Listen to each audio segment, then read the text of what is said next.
Well, this is going to please some people. Not because it's a good thing, but because the bootlickers hate it that the police take up so much airtime on the channel, even though I do look for more than simply the police to bash. Let's be fair, if there wasn't so many wrong'uns in the police, I wouldn't have so much content, but, you know, let's blame Pap for highlighting it rather than the cretinous cops committing the crimes. I actually said recently that I rarely hear about firefighters or ambulance staff committing the kind of offences or behaving in the manner the police do.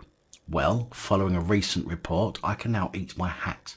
Former Chief Prosecutor of the CPS has labelled the fire service as institutionally racist and misogynistic.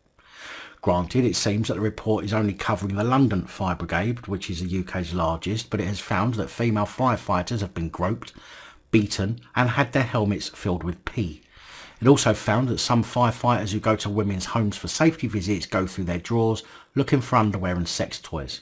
Apparently, so a female firefighter told the report, adding that she actively tells her family and friends not to allow firefighters into their homes for safety checks.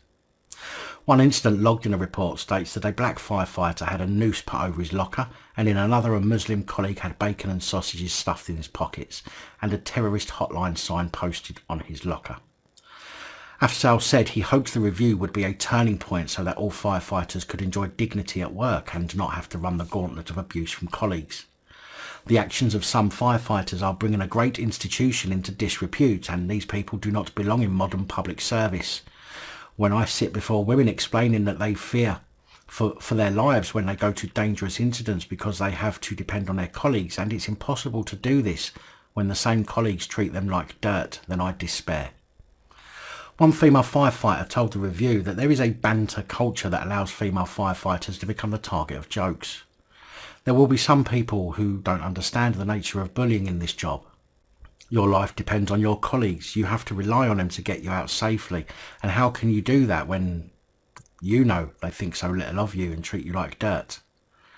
The review says, on countless occasions, stories of racial slurs being casually used were related to us by people of colour. At its worst, particularly in relation to Muslim firefighters, this would manifest itself in constant mockery, baiting and bullying. We heard from one firefighter who had been diagnosed with PTSD as a result. The review contains 21 recommendations, including the introduction of body-worn video by firefighters, a historic review of complaints of racism, misogyny and bullying over the past 5 years, and secure facilities for all women in fire stations. Mayor of London Sadiq Khan said that the review should be a watershed moment for the London Fire Brigade, and said he supported the Fire Commissioner Andy Rowe in setting it up. Oh, fuck off, Khan. You can't even keep the police in check. How many watershed moments have there been already in your fucking career? But look, nothing's changed. It's about time you slithered off under a rock somewhere. He added, the Fire Commissioner knows he has my full support in making the significant and necessary changes to root out all those found to be responsible for sexism, racism, misogyny, homophobia, bullying or harassment, and to support members of staff to speak out. Some of that work has already started, with a new independent team investigating complaints and a pledge to scrutinise firefighter interactions with the public through body-worn video. But more must be done, and at pace. And what exactly are you, or have you, done yourself, other than simply nodding and in agreement and let other people take action? Probably the same as you do when it comes to reforming the police. Blame somebody else.